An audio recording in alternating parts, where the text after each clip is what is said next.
mengasihiku. Tak akan tertutup dari ruh aku menyembahmu dengan setia.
Yesus nomor satu. Amin.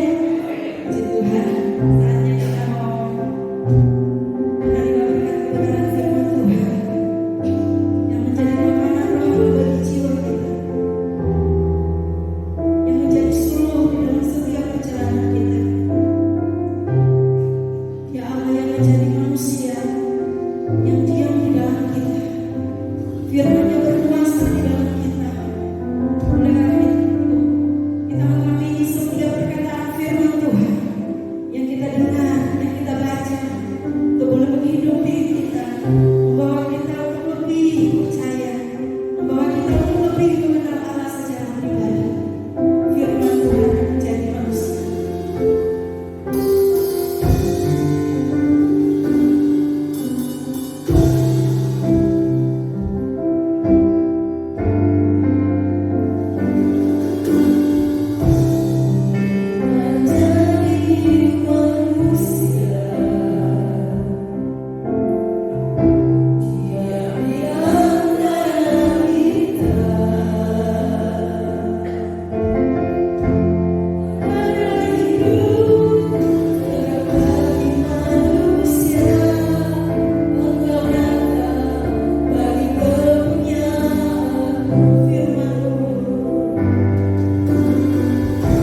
kesempatan yang Tuhan masih berikan bagi kami. Kami dalam keadaan tubuh yang sehat. Kami diberikan kekuatan sehingga kami boleh datang menghampiri Tuhan. Kami boleh menghadap Engkau, Allah yang kudus, Allah yang mulia, yang agung. Dan kami mempersembahkan seluruh kehidupan kami. Kami bawa pujian kami ke hadapan Tuhan. Walaupun banyak kekurangan Tuhan, namun inilah kehidupan kami. Kami persembahkan kepada Tuhan. Apa yang ada di dalam hidup kami, kami bawa kepada Tuhan. Biarlah itu boleh berkenan di hadapan Tuhan. Kami percaya jika kami sudah memuji Tuhan, kami boleh meninggikan nama-Mu. Maka pagi hari ini Tuhan Engkau memberkati kami lewat kebenaran firman Tuhan. Firman-Mu yang datang menerangi setiap kehidupan kami. Kami ada di dalam dunia yang penuh dengan kegelapan. Namun kami bersyukur kami memiliki Tuhan yang selalu ada di dalam hidup kami, yang senantiasa memimpin, menuntun kami, membawa kami kepada jalan yang benar, sehingga hidup kami Tuhan boleh berkenan di hadapan Tuhan. Terima kasih Tuhan, kesempatan yang indah ini. Mari Tuhan kuduskan setiap kehidupan kami, terlebih hati kami Tuhan, untuk kami buka di hadapan Tuhan. Kami boleh mendengar dan menerima kebenaran firman Tuhan yang akan mengajar kami, yang akan mau menghibur kami, supaya kami boleh hidup sesuai dengan apa yang Tuhan mau dalam setiap kehidupan kami. Tuhan melihat keadaan kami semua, kerinduan kami untuk datang menyenangkan hati Tuhan lewat pujian dan penyembahan kami. Dan tiba saatnya Tuhan, kami akan mendengarkan firman Tuhan, kebenaran firman-Mu yang akan Tuhan disampaikan oleh hamba-Mu. Urapi hamba-Mu Tuhan, pakai lidah Hamba-Mu untuk menyampaikan isi hati Tuhan bagi kami semua yang ada. Terima kasih Tuhan, kami akan sambut firman-Mu, berkat-Mu yang melimpah dalam setiap kehidupan kami. Dalam nama Yesus, haleluya, amin. Silakan duduk Bapak Ibu.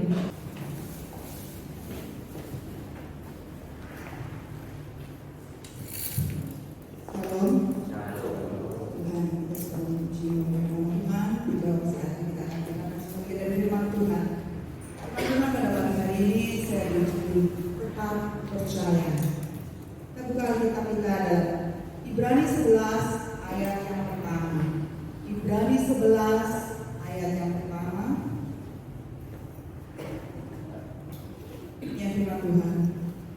Iman adalah dasar dari segala sesuatu yang kita harapkan dan bukti dari segala sesuatu yang tidak kita lihat. Kita harus mengerti apa arti iman itu. Iman artinya meskipun belum saya melihat, tapi saya tetap percaya dan berharap. Itu adalah iman. Hari ini meskipun saya belum mengalami kesembuhan yang sempurna, tapi saya tetap percaya dan berharap pada Tuhan.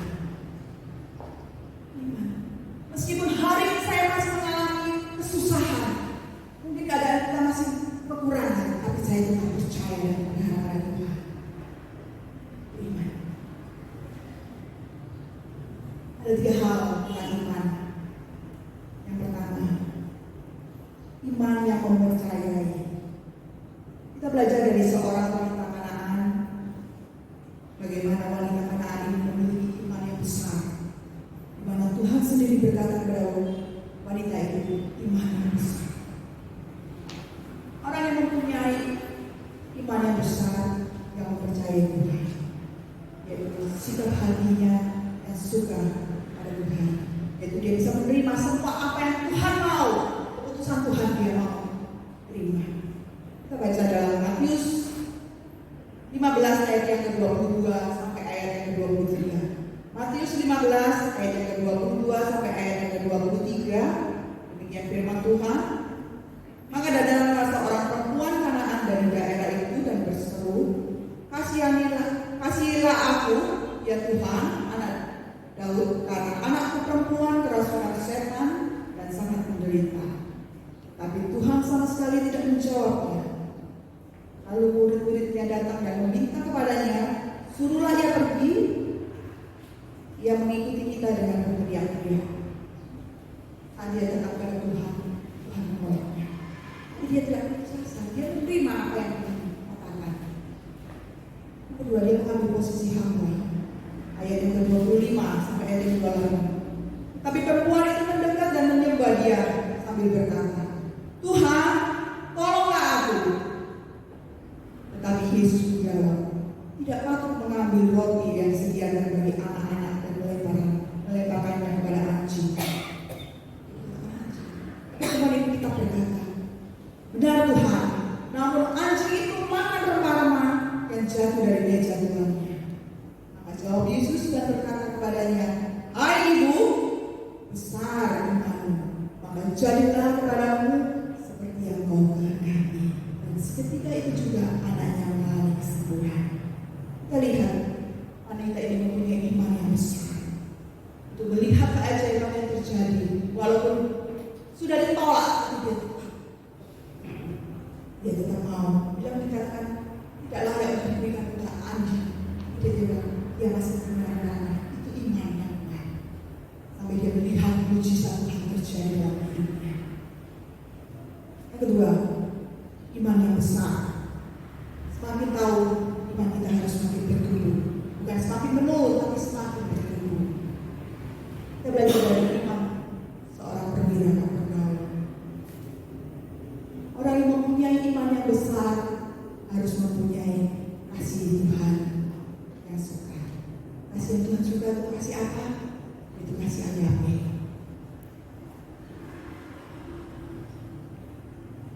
Kasih yang tidak bersyarat, kasih yang tidak ada pamrih, itulah yang Tuhan suka. Kita belajar dari perwira dalam Lukas 7 ayat 1 sampai ayat yang ke-5. Lukas 7 ayat 1 sampai ayat yang ke-5. Demikian firman Tuhan. Setelah Yesus selesai berbicara di depan orang banyak, masuklah ia ke Kapernaum. Di situ ada seorang perwira yang mempunyai seorang hamba yang sangat dihargainya. Hamba itu sedang sakit keras dan hampir mati. Ayat yang ketiga, ketika perwira itu mendengar tentang Yesus, ia menyuruh beberapa orang tua-tua Yahudi kepadanya untuk meminta supaya dia datang dan menyembuhkan hambanya. Ayat yang keempat, mereka datang kepada Yesus dan dengan sangat meminta pertolongannya, katanya, ia layak kau tolong.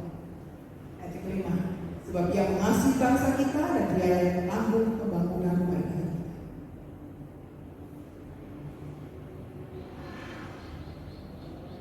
Kasih yang Tuhan suka.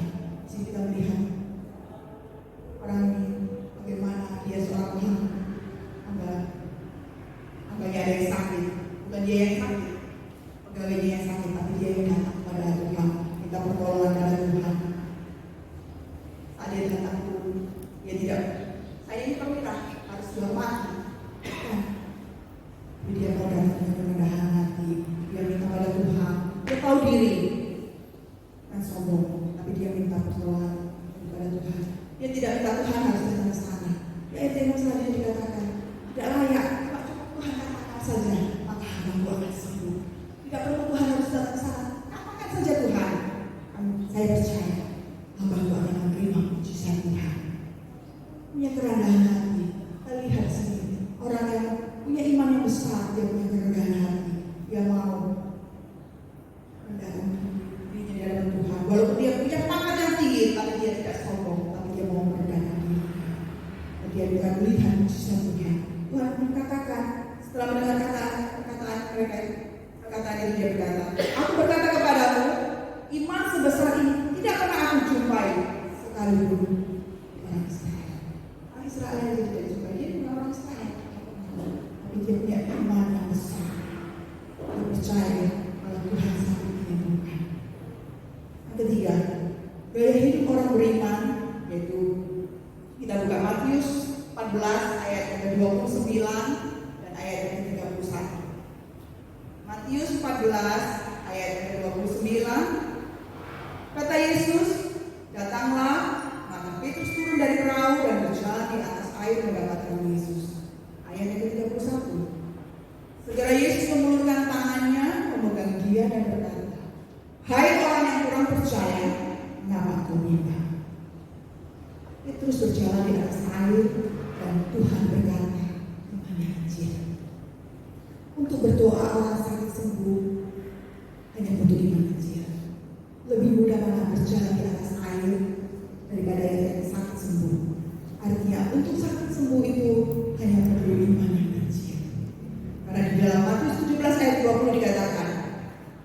Sesungguhnya sekiranya kamu mempunyai iman sebesar biji sesawi saja, kamu dapat berkata kepada gunung itu, pindah akan gunung itu pindah. Tidak perlu iman yang besar banget. Biji sesawi itu kecil, tapi bisa memindahkan gunung. Kita sakit sembuh, kita miskin jadi kaya, kita cuma butuh iman yang kecil. Tetapi yang membutuhkan iman yang besar adalah setelah kita berjalan di atas air, setelah mengalami mujizat Tuhan, kita tetap bisa mengiringi Yesus. Itulah iman yang besar. Kita punya iman yang besar begitu. Orang Kristen biasanya kalau ada menghadapi masalah, mereka melihat kepada Tuhan. Setia terus datang pada Tuhan dan dari Gusti. Tapi begitu masalah selesai, mereka lupa, mereka meninggalkan Tuhan.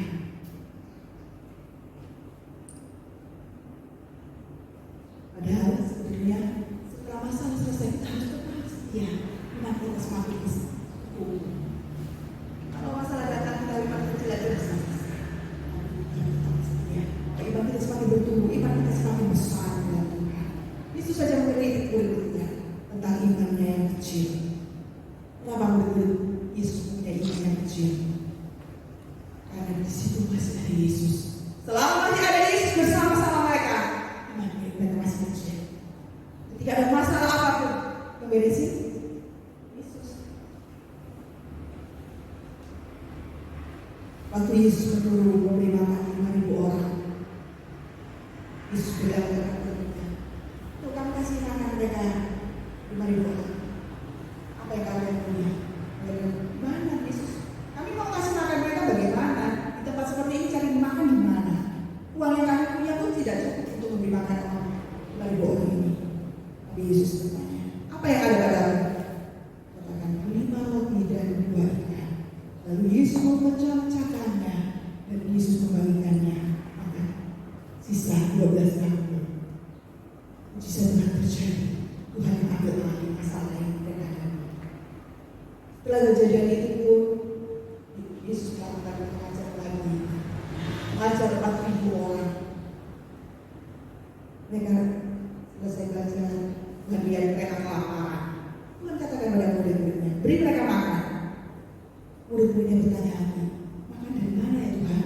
Padahal baru saja mereka melihat Tuhan Yesus memberi makan 5.000 orang. Mereka masih bertanya, dari mana Tuhan?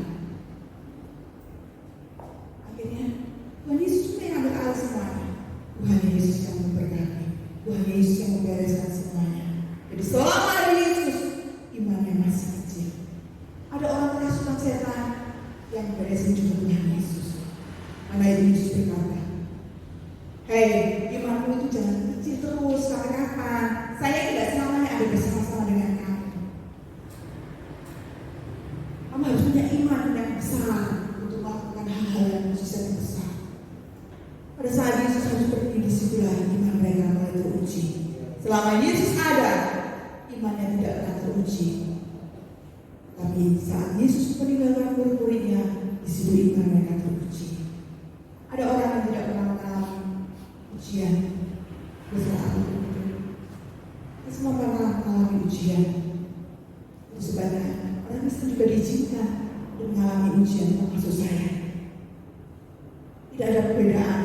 Oh, kalau orang Kristen lain. Tidak. Tadi pagi kita mengalami hujan kan? Semua ada di rumah merasakan hujan kan? Apakah orang Kristen tidak mengalami hujan? Tidak kan? Semua merasakan. Kenaikan harga pun, mau bensin, pertalite naik. Apakah orang Kristen ada diskon khusus? Tidak kan? Kita mengalaminya. Apa yang bilang? Saya orang Kristen loh, diskon ya 20%. Ada. Kita mengalaminya, tapi ada perbedaan. Orang Kristen menghadapi ujian yang sama, tetapi yang membedakan adalah orang Kristen memang menghadapi ujian, tapi setelah ia lulus ujian, dia mendapatkan berkat yang tidak pernah dia bayangkan sebelumnya. Contohnya Ayub, dia mengalami ujian, imannya tetap murni, tak tergoyahkan. Walaupun harus kehilangan hartanya, harus kehilangan anaknya, dia pun harus mengalami sakit. Bahkan istrinya bilang, untuk Yesus mati. Tapi dia tetap iman yang kepada Tuhan. Dan akhirnya dia mendapatkan kemuliaan daripada Tuhan 2 kali lipat. Demikian juga Yusuf. Dia tetap beriman kepada Tuhan. Apa yang Tuhan berikan. Dia jadi Perdana Menteri. Walaupun dia harus melewati proses yang panjang. Tapi akhirnya dia mengalami pertolongan Tuhan. Saya percaya kalau hari ini saudara punya iman yang tak tergoyahkan, mungkin ada sesuatu yang hilang dalam hidup saudara. Tapi Tuhan akan menggantikannya dengan yang lebih dahsyat lagi, yang lebih baik lagi. Karena itu iman kita jangan tergoyahkan. Yohanes 10 ayat yang ke-1. Yohanes 10 ayat yang pertama. Pada hari pertama minggu itu, pagi-pagi benar ketika masih gelap, pergilah Maria Magdalena ke kubur itu, dan dia melihat bahwa batu telah diambil dari kubur. Seseorang yang mempunyai iman yang besar dan tergoyahkan adalah Maria Magdalena. Kita akan belajar dari Maria Magdalena bagaimana dia mempunyai iman yang besar dan tergoyahkan. Yang pertama, kita harus memiliki iman meskipun. Banyak orang Kristen datang ke gereja, tapi mereka tidak pakai iman meskipun, tapi pakai iman karena. Lain loh ya, meskipun sama karena. Contohnya, ibu percaya pada Yesus? Percaya. Kenapa Yesus percaya pada Yesus? Karena Tuhan Yesus. Karena iman karena. Iman karena itu gampang. Kita ikut KKR, mengalami kesembuhan karena Tuhan Yesus menyembuhkan. Percaya. Tapi iman yang sulit adalah iman yang meskipun. Meskipun Tuhan tidak menolong saya tetap percaya pada Tuhan. Itu sangat sulit. Meskipun saya sakit tidak sembuh, tapi saya tetap percaya pada Tuhan. Meskipun suami saya masih keras kepala, tidak diubahkan oleh Tuhan, saya tetap percaya pada Tuhan. Itu iman yang tak tergoyahkan. Orang yang hidup berdasarkan iman yang karena hidupnya memang tergoyahkan. Karena ini, kalau nggak ada pertolongan kita sudah terbunuh. Meskipun kita tidak melihat pertolongan Tuhan, kita percaya iman kita. Maria Magdalena percaya Yesus, meskipun Yesus sudah tidak ada di situ, Yesus sudah mati. Di mata semua orang, Yesus sudah mati, buat apa? Maria Magdalena tetap datang.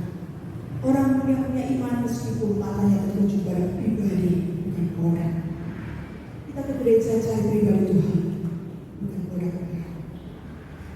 Orang yang punya iman yang tak tergoyahkan, tidak hanya mau menerima yang baik saja, bukan hanya mau yang baik-baik saja, yang tidak baik kita tidak menerima. Ayo katakan dalam Ayub 2 ayat yang ke-9 sampai ayat yang ke-10. Ayub 2 ayat yang ke-9 sampai 10 dikatakan, maka berkatalah istrinya kepadanya, masih tekunkah engkau dalam kesalehanmu? Kutuklah Tuhan, kutuklah Allahmu dan matilah. Ayat yang ke-10, tetapi jawab Ayub kepadanya, engkau berbicara seperti perempuan gila. Apakah kita mau menerima yang baik dari Allah, tapi tidak mau menerima yang buruk? Dalam semua hal itu, Ayub tidak akan berdosa pada diri. Kalau hari ini kita dikasih yang baik, ya sudah. Tetapi orang yang beriman tidak hanya mau menerima yang baik-baik saja, tapi yang buruk pun kita harus terima. Karena saat kita menerima hal yang buruk pun kita melihat iman kita semakin dikuatkan.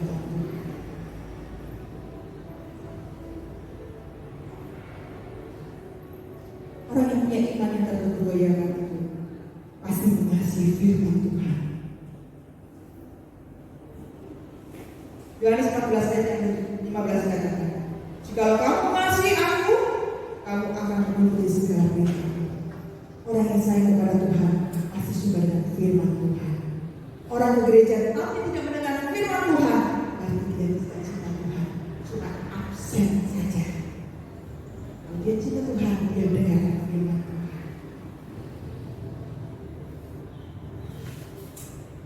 Orang yang imannya dia memiliki hubungan dengan baik dengan Tuhan, dia mempunyai hubungan baik dengan Tuhan.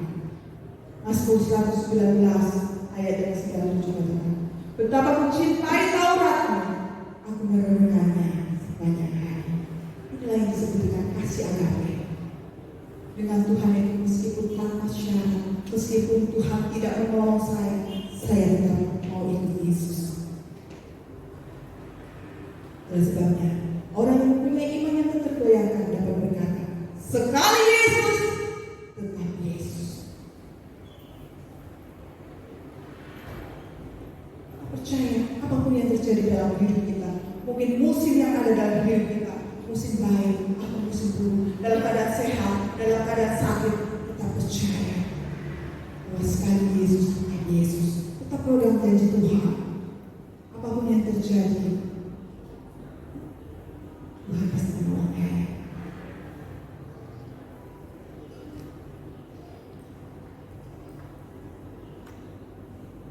Yang kedua, iman yang kekal. Orang yang bersama dengan Tuhan, dia sadar iman besar atau kecil itu sama saja kata Tuhan. Iman besar adalah iman yang besar atau kecil, tapi tetap setia sampai akhir. Iman kita bisa sampai setia sampai akhir, karena tujuan kita ini bukan hanya di dunia ini, yang sakit sembuh, yang miskin jadi kaya, bukan. Tapi tujuan kita tetap surga. Karena itu Petrus sadar bahwa tujuan itu bukanlah hari ini. Mungkin kamu hari ini miskin jadi kaya, tujuan imannya bukan itu. Tapi yang jadi tujuan imanmu adalah keselamatan jiwa. Kemana aku akan berangkat? Saat Tuhan ambil engkau, apakah kau akan pulang ke surga? Atau kemana? Itulah tujuan iman kita. Jadi kita harus pegang janji Tuhan. Kita percaya apapun yang Tuhan izinkan terjadi dalam hidup kita. Meskipun kita belum mengalami pertolongan Tuhan, meskipun kita belum mengalami mujizat Tuhan, tetap percaya, tetap katakan sekali Yesus, tetap Yesus, tidak ada yang lain.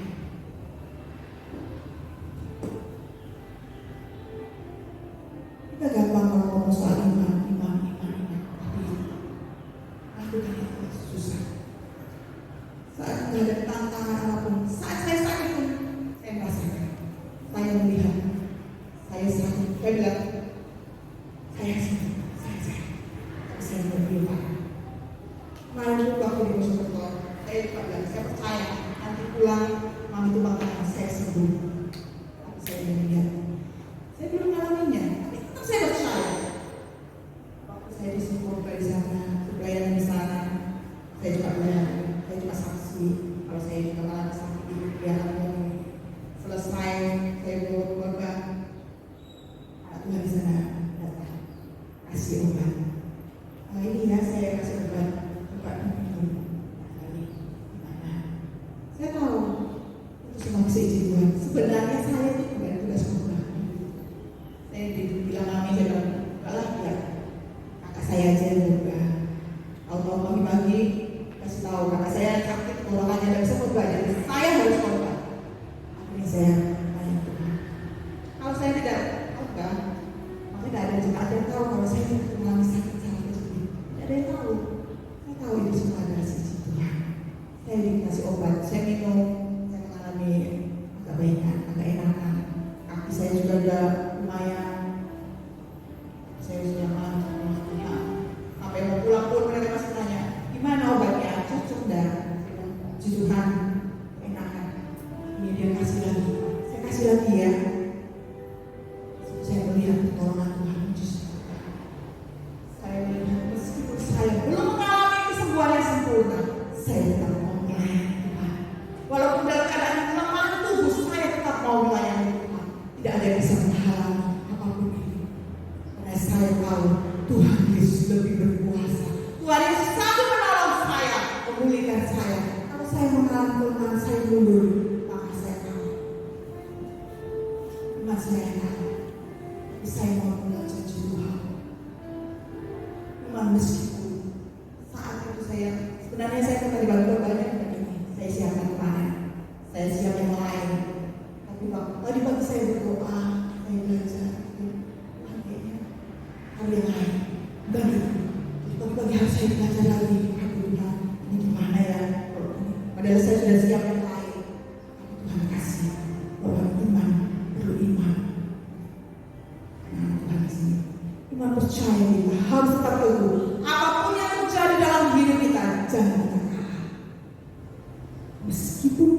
melihat pertolongan Tuhan.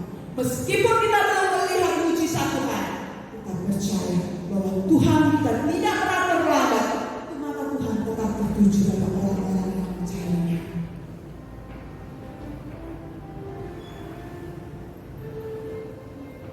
Mungkin susah kalau anak-anak muda itu sakit sembuh, puji Tuhan. Itu yang kita harapkan.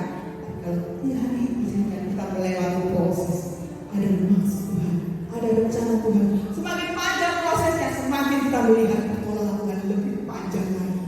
Tiap hari kita melihat, oh Tuhan kasih ini, oh Tuhan kasih ini. Saya mengalami, saya sembuh, oh saya mengalami. Tapi kalau kita sakit, kita sembuh, selesai. Tapi kalau kita melewati prosesnya, meskipun masih sakit, meskipun ini, saya melihat pertolongan Tuhan. Tiap hari Tuhan tolong saya. Saya selalu berkata Tuhan Yesus baik. Tuhan Yesus baik. Walaupun saya mengalami keadaan yang tidak baik, tapi Tuhan Yesus baik. Tuhan Yesus tidak berubah. Dulu, sekarang, dan sampai selamanya. Kalau dulu Tuhan tolong, sekarang Tuhan pasti akan menolong kita semuanya. Iman kita jangan goyah. Iman kita jangan kalah. Tetap pegang kepada janji Tuhan.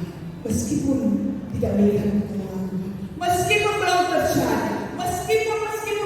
meskipun tetap percaya Tuhan itu tidak meninggalkan. Rencananya yang terbaik bagi kita. Mungkin waktunya belum tepat buat kita, tapi kita tetap pegang janji Tuhan. Pegang janji Tuhan. Rencananya yang di dalam hidup kita. Kita akan melihat mujizatnya. Kita mau melihat mujizat Tuhan, tapi kita tidak mau bersabar. Itulah masalahnya. Kita terus pegang janji Tuhan. Iman kita semakin dikuatkan lagi menghadapi apapun. Semakin kita teruji iman kita semakin besar dalam Tuhan. Sebenarnya saya ini justru MRI sama dokter kemarin untuk mengetahui saya kejadian, tapi saya tidak mau. Saya bilang bukan saya tidak uang atau tidak bisa berbisnis, tapi saya yang tidak mau. Kemarin bulan di Jakarta, kami bilang, kamu MRI aja, kami yang bayar. Saya bilang, tidak. Saya tidak mau. Saya percaya Tuhan Yesus yang menolong saya. Saya tidak perlu MRI. Tuhan yang akan menolong saya. Walaupun saya belum melihat pertolongan, tapi saya percaya. Saya tidak mau. Saya tidak percaya kalau ini. Tidak. Saya disuruh ke dokter, saya datang ke dokter. Saya ketemu ke sana, saya sana. Saya disuruh minum obat, saya minum. Tapi saya percaya pertolongan berdatangnya daripada Tuhan Yesus. Dia yang penyembuh, Allah penyembuhku. Dia luar biasa.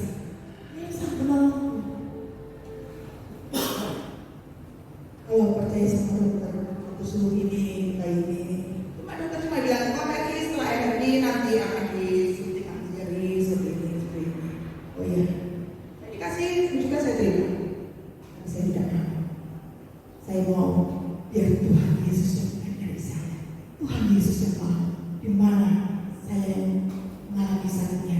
Dan tangan Tuhan yang menjamah saya, tangan Tuhan yang menyembuhkan saya. Demikian juga Bapak Ibu ya, saudara. Apapun yang terjadi dalam kehidupanmu, apapun masalah yang kau hadapi saat ini, mungkin ada masalah penyakit, masalah pekerjaan, apapun itu yang kamu hadapi, saudara hadapi, ingatlah, percaya, pegang janji Tuhan, tetap pegang janji Tuhan, tetap lurus. Walaupun masalah selesai, tetap pegang janji Tuhan, jangan tinggalkan Tuhan, lebih setia lagi. Semakin kita setia, semakin kita merasakan pertolongan Tuhan yang luar biasa dalam hidup kita. Karena kita punya pertolongan yang luar biasa. Apapun yang kita hadapi, kita tidak bisa mengandalkan manusia siapapun. Siapa yang bisa kita andalkan? Orang tua kita, kekayaan kita, anak kita, tidak ada. Hanya Yesus yang bisa kita andalkan. Semua bisa lenyap, semua bisa pergi, tapi Tuhan tidak pernah meninggalkan kita. Dia selalu ada dan selalu ada bersama dengan kita di setiap musim hidup kita, setiap masalah yang kita hadapi. Ingat, kita tidak berjalan sendiri, ada Tuhan yang selalu bersama-sama dengan kita. Kita baca ayat kita yang terakhir, Filipi 4 ayat yang ke-13. Filipi 4 ayat yang ke-13.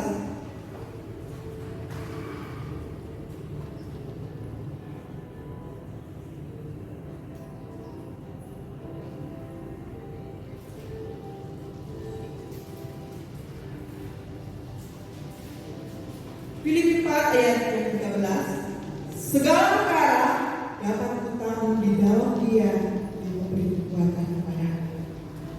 Inilah kekuatan kita. Pegang ayat ini, pegang janji Tuhan bahwa segala perkara kita bisa menanggungnya di dalam Dia yang memberi kekuatan kita.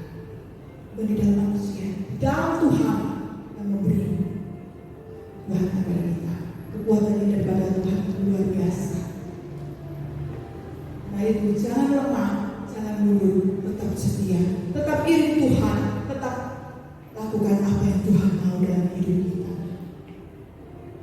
Walaupun belum kita melihat pertolongan, tetap percaya. Bila sekali Yesus, tetap Yesus. Saya tidak mau mundur. Apapun yang terjadi dalam diriku, saya tidak mau mundur. Saya tetap percaya bahwa Tuhan Yesus itu baik. Dia juru selamat dalam hidup. Tuhan, saya sampaikan, saya ingin kita semua bangkit berdiri, kita nyanyikan penolong yang selalu setia. Kita punya penolong yang selalu setia. Dia selalu ada bersama-sama dengan kita saat apapun yang terjadi dalam hidup kita. Segala perkara dapat kita tanggung di dalam Tuhan yang memberi kekuatan bagi kita.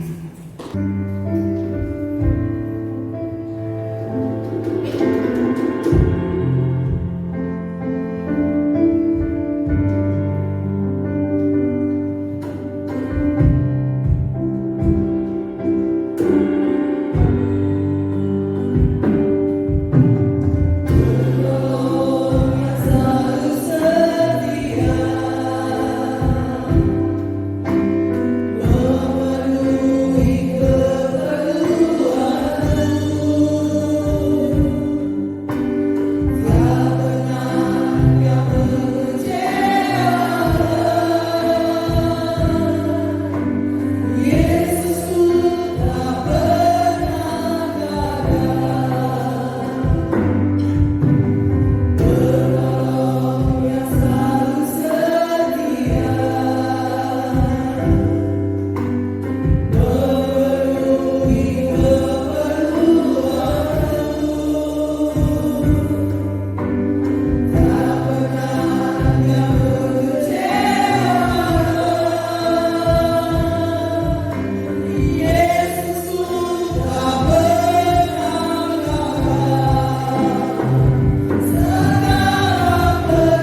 kami tetap berpegang teguh kepada janji Tuhan bahwa Tuhan yang kami sembah adalah Tuhan yang selalu setia menolong kami pribadi lepas pribadi Tuhan. Meteraikan firman dalam hati kami agar supaya kami tinggal dan pulang dari tempat ini, kami boleh berada dalam perlindungan, pertolongan dan pemeliharaan Tuhan. Terima kasih Tuhan memberkati hamba-Mu yang sudah menyampaikan firman Tuhan pagi ini Bapak. Terima kasih berkati jemaat yang hadir pagi ini, yang lemah Tuhan kuatkan, yang susah Tuhan memberikan penghiburan, yang dalam kekurangan Tuhan memberkati sesuai dengan janji Tuhan. Dalam nama Yesus kami berdoa dan mengucap syukur. Haleluya. Amin. Kiranya Tuhan memberkati engkau dan melindungi engkau. Kiranya Tuhan menyinari engkau dengan wajahnya dan memberi engkau kasih karunia. Kiranya Tuhan menghadapkan wajahnya kepadamu dan memberi engkau damai sejahtera. Dan kiranya damai sejahtera dari Allah Bapa, cinta kasih sayang oleh Tuhan Yesus Kristus, serta persekutuan oleh Roh Kudus akan menyertai kami hari ini sampai selama-lamanya. Di dalam nama Tuhan Yesus Kristus kami berdoa dan mengucap syukur. Haleluya. Amin.